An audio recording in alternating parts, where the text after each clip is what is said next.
العلي العظيم حسبنا الله ونعم الوكيل نعم المولى ونعم النصير أعوذ بالله السميع العلي العليم من الشيطان اللعين الرجيم بسم الله الرحمن الرحيم الحمد لله رب العالمين بارئ الخلائق أجمعين باعث الأنبياء والمرسلين والصلاة والسلام على سيد الأنبياء والمرسلين سيدنا ونبينا ومولانا أبي القاسم محمد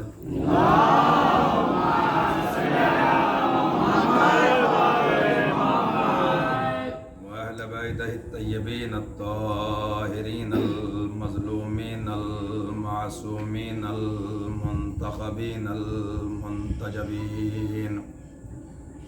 الذين أذهب الله عنهم الرجس وطهرهم تطهيرا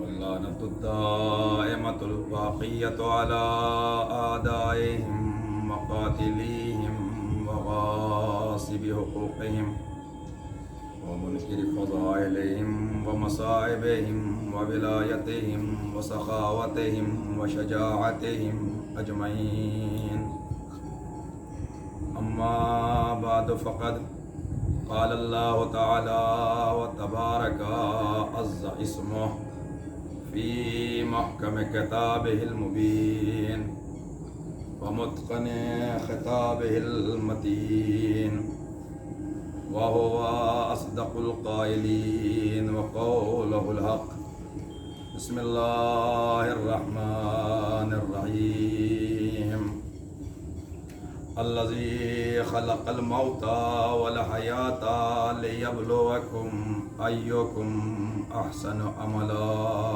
صلوات اللهم صل على محمد بزرگان محترم اور برادران عزیز، عزاداری ذکر حسین، امام حسین پر آنسو بہانا، میں نے اس سے پہلے مجلس میں عرض کیا تھا کہ یہ سب محبت رسول، اس لیے کہ حسین مجھ سے ہے، میں حسین سے ہوں۔ حسین کے غم میں رونا یعنی نبی کو پرسا دینا، کربلا آنا، میں نے اس سے پہلے عرض کیا تھا کہ اگر وہاں کربلا نہ جا سکو تو یہاں کربلا آ جاؤ، اس لیے کہ ہدایت کے دو ہی مرکز ہیں، ایک مرکز کا نام ہے کعبہ اور ایک کا نام ہے کربلا۔ کعبہ آنے کے لیے مشیت نے شرطیں لگائیں کہ مستطیع ہو تو آنا، مال و دولت ہو تو آنا، مسلمان ہو تو آنا، لیکن کربلا کے لیے ایسی شرط نہیں ہے۔ کربلا کا خیمہ ہر آنے والے حر کے لیے کھلا ہے، لہذا یہ ہم نے کب کہا ہے ہماری ہے کربلا، یہ ہم نے کب کہا ہے ہماری ہے کربلا، حق بات تم کہو تو تمہاری ہے کربلا، یہ ہم نے کب کہا ہے ہماری ہے کربلا، حق بات تم کہو تو تمہاری ہے کربلا، جس نے دل نبی پہ اتاری ہے آیتیں اس نے ہمارے دل میں اتاری ہے کربلا۔ ایک صلوات پڑھ لیں محمد و آل محمد۔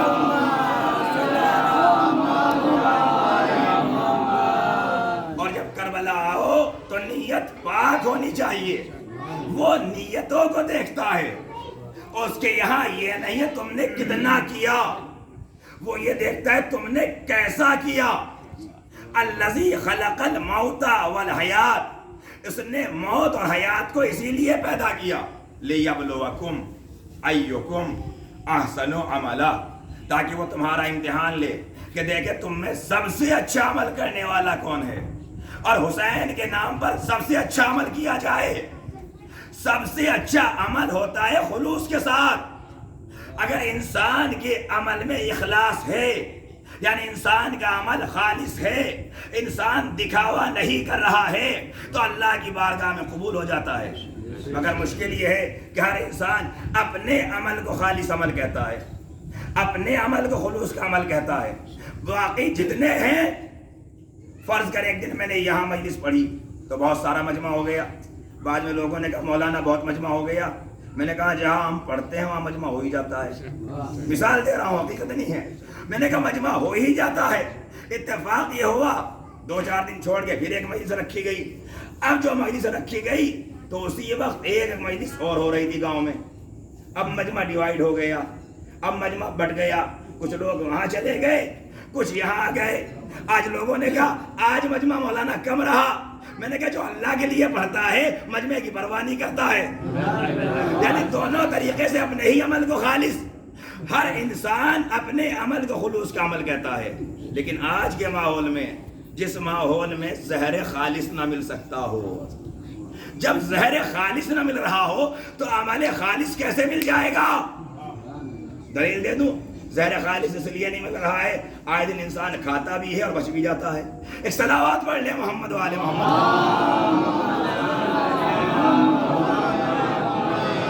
نہیں تو کبھی آپ نے سنا ہے کہ کسی نے زہر کھایا ہو اور بچ گیا ہو؟ اس کا مطلب یہ ہے کہ زہر خالص بھی نہیں ملتا، اور عمل خالص ہو جانا، عمل خالص کا ہونا بہت بڑی بات ہے۔ وہ تو اللہ والے ہوتے ہیں کہ جو عمل خالص کرتے جاتے ہیں، وہ آیتیں دیتا جاتا ہے، یہ روٹیاں دیتے ہیں تو سورہ احلاطہ آتا ہے، یہ انگوٹھی دیتے ہیں تو آیہ ولایت آتی ہے، یہ ضربت لگاتے ہیں تو حسنت مل جاتی ہے، یہ سجدہ کرتے ہیں تو سجدوں کو بقائے دوام عطا ہو جاتا ہے۔ صلوات پڑھ لیں محمد والے محمد۔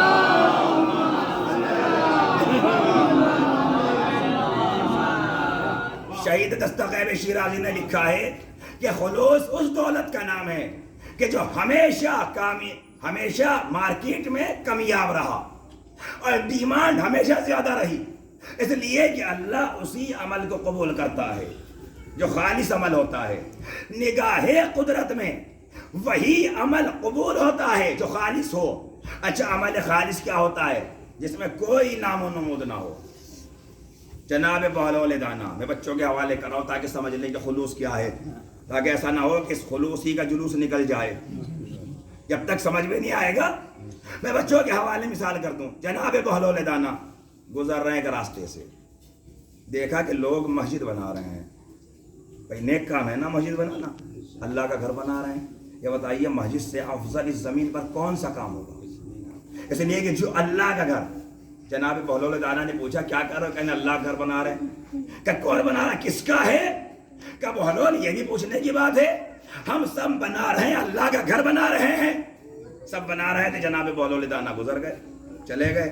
جب رات ہوئی اور مسجد بنانے والے سارے مزدور، کاریگر، جو بھی تھا اس میں ٹھیکیدار جیسا بھی، جب سب اپنے گھر چلے گئے، جناب بہلول دانا گئے، ایک پتھر اٹھایا، اٹھانے کے بعد اس پتھر سے اس مسجد پہ جا کے کوئلے سے لکھ دیا کہ بہلول کی مسجد۔ اس مسجد پہ جا کے لکھ دیا بہلول کی مسجد۔ اب جب صبح سارے آئے دیکھا کہ لکھا ہوا بہلول کی مسجد، اب سارے کہنے لگے کہ یہ ہماری مسجد ہے، یہ ہماری مسجد ہے، یہ ہماری مسجد ہے۔ بلایا کہ بہلول کو، بہلول ایک پائی چندہ دیے نہیں ہو، بہلول ایک پائی چندہ دیے نہیں ہو اور پتھر اپنے نام کا لگا دیا۔ تو بہلول نے کہا تم نے خود ہی تو کہا تھا اللہ کے لیے کر رہے ہو، جب اللہ کے لیے کر رہے ہو پتھر کسی کا بھی لگ جائے۔ بھائی جب اللہ کے لیے کر رہے ہو، اللہ تو جانتا ہے میں نے ایک کو پائی دی ہے یا نہ دی ہے۔ ایک صلوات پڑھ لے محمد والے۔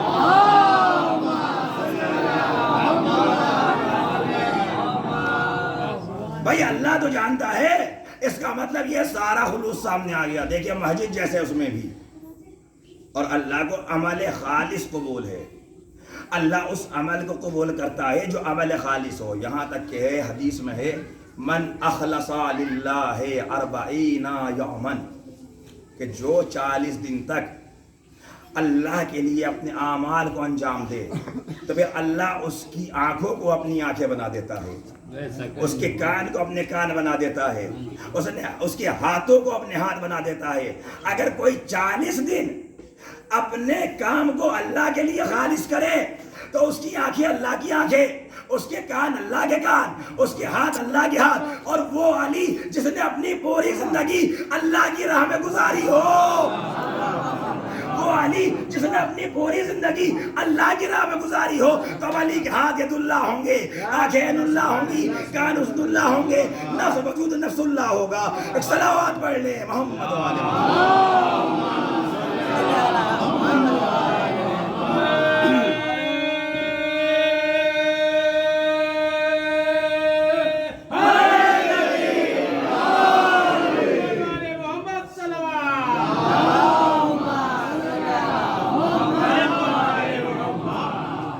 جب ہم جیسے عام بندوں کے لیے ہے کہ اگر 40 دن اللہ کے لیے عمل کرو گے تو اللہ تمہاری آنکھوں کو اپنی آنکھیں، تمہارے کان کو اپنا کان، تمہارے ہاتھوں کو اپنے ہاتھ، تو وہ نبی و آل نبی کہ جن کے بارے میں قرآن کہہ رہا ہے کہ ان کا سونا بھی اللہ کے لیے، ان کا جاگنا بھی اللہ کے لیے، ان کا اٹھنا بھی اللہ کے لیے، ان کا بیٹھنا بھی اللہ کے لیے، ان کی زندگی بھی اللہ کے لیے، ان کی موت بھی اللہ کے لیے، جو ایسے ہیں کہ جب ادھر دیکھا جائے، جب ادھر سے دیکھتے ہیں تو نصیری خدا کہہ دیتے ہیں، یہ ایسے ہیں کہ اگر نصیری ادھر سے دیکھتے ہیں تو خدا کہہ دیتے ہیں، اور نہ ماننے پہ آئے تو لوگ اپنے جیسا کہہ دیتے ہیں۔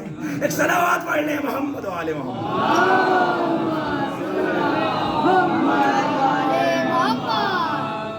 بس میرے عزیزو، اگر ایک مجلس کر رہے ہیں اور خلوص کے ساتھ ہے تو قرآن کی آیت آواز دے رہی ہے کہ اگر تمہاری نیت خالص ہے، نیت، اللہ نیت پر ثواب دے دے گا، اللہ نیت پر ثواب دے دے گا۔ اور اگر تم نے عمل کو انجام دے دیا تو تم ایک عمل کرو گے اللہ 10 کے برابر جزا دے گا، تم ایک مجلس کرو گے اللہ 10 کا ثواب دے دے گا، تم 10 کرو گے اللہ 100 مجلسوں کا ثواب دے دے گا۔ ایک صلوات پڑھ لیں محمد و آل محمد۔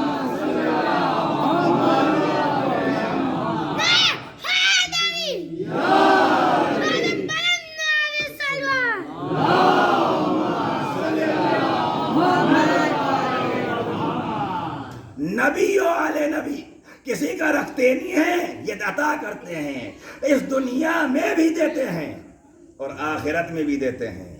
اور جو حسین کے نام پہ خرچ ہو، جو نبی کے نام پہ خرچ ہو، جو علی کے نام پہ خرچ ہو، تو غیر ممکن ہے اگر ہم ان کے نام پہ خرچ کر رہے ہیں اور ہم ان سے مانگے نہ ملے۔ میں نے اس سے پہلی مجلس میں عرض کیا تھا کہ ان سے مانگ کے دیکھو تو، لیکن جب مانگنا تو امتحان لینے کے لیے نہ مانگنا، واقعاً احتیاج ہو، ضرورت ہو تو مانگنا۔ ایسا نہ ہو کہ ہم آزمانے چلے جائیں، آزمانے جائیں تو شیطان والا حال ہو جائے گا کہ شیطان کو مردود بارگاہ خداوندی بھی بنایا گیا اور شیطان کو نکالا بھی گیا۔ نہیں میرے عزیزو، اگر عمل کر رہے ہو تو عمل خالص ہونا چاہیے، خلوص کے لیے، خلوص کا عمل اس کی بارگاہ میں قبول ہوتا ہے۔ پروردگار عالم جس عمل کو قبول کر لے پھر وہ تھوڑا کہاں رہ جاتا ہے۔ ایران کے بہت بڑے ذاکر خطیب آیت اللہ کوثری، بس یہی شاید مجلس بھی تمام ہو جائے گی۔ میری ہے طبیعت ایسی نہیں تھی کہ میں مجلس پڑھتا، میں نے صبح بھی کہا تھا، لیکن بہرحال چونکہ مجلس ذکر حسین جہاں ہو یہ نہ دیکھو کہ مجلس چھوٹی ہے یا بڑی ہے، مجلس کس کی ہے یہ نہ دیکھو، فرش عذاب بچھا، اس لیے کہ جن کا ذکر ہے وہ آتے ہیں۔ میری کیا مثال، جب وہ آتے ہیں جس مجلس میں زہرا آ جائے، نبی آ جائے، علی آ جائے، تو اب یہ نہ دیکھو کہ مجلس کس کی ہے، بانی ہے، مجلس کون ہے، چھوٹی یا بڑی کچھ نہیں ہے، جو اللہ کی راہ میں قبول ہو جائے، جس کو آل محمد قبول کریں۔ فرش عذاب بچھا، اگر موقع ہے، اگر مطالبہ ہے تو آپ جائیں، شرکت کریں، اپنی حاضری لکھوائیں۔ بہت بڑا نام ہے آیت اللہ کوثری کا، بہت بڑے سخنران